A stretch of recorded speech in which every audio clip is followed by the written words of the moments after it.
او په اصطلاح د شریعت کې امام ابن تیمیه رحمه الله ډیر جامع او ښه تعریف کړی دی. هغه چې عبادت اسم جامع لكل ما يحبه الله ويرضى.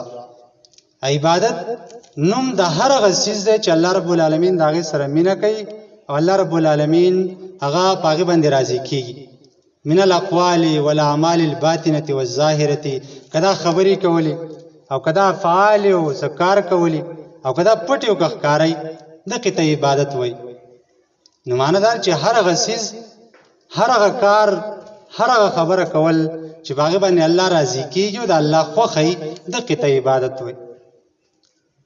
عام طور منګه د دین او دنیا په دې کې تفریق راوستره چې دین او دنیا چې کوم دین دا د یو بل حریفان دي، یو بل دشمنان دي. حالانکه د دین او د دنیا د یو بل سره تعلق د دوه دوستانو دی.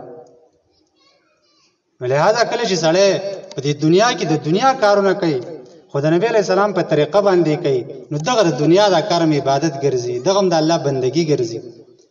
او کله کله سړی عبادت هم کوي، مونځ هم کوي، خو د پیغمبر په طریقه یې نه کوي، د قرآن حکم نه مني، ځان هسې څیز جوړ کړی دی، وایي چې زه په ورځ کې مثلا 6 مونځونه کوم.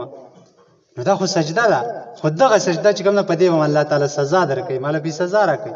ولې به پرې راکوي؟ ځکه چې شریعت راته دا نه دی وایي چې 6 مونځونه وکړه، ما ته 5 مونځونه ویل دي.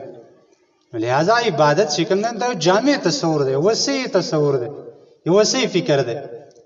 او بیا علامه ابن تیمیه رحمه الله په دې کې د ژوند هر ذره جمع کړي چې پای کې مونځ دی، زکات دی، روژه ده، حج دی.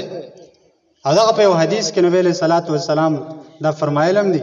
نبی علیه الصلاة والسلام فرمایي چې بنی الاسلام علی 5. اسلام چې کوم دی دا 5 خبرونه جوړ دی.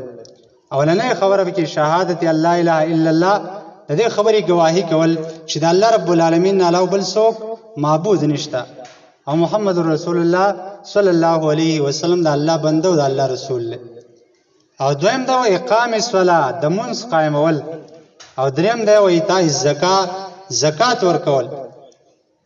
اول چې کوم دنو حج البیت، دغه شانتي روزه نیول، صيام رمضان، رمضان مبارک روزې نیول، وحج البیت، دغه شان د بیت الله شریف حج کول. دا 5 څیزونه داسې عبادت دی چې دا زموږ ستاسو ټول په تصور کې دا شته چې دا عبادت دی. خو دې نه علاوه چې کوم عبادت دي نو هغه زموږ په ذهن کې عام طور زموږ په ذهن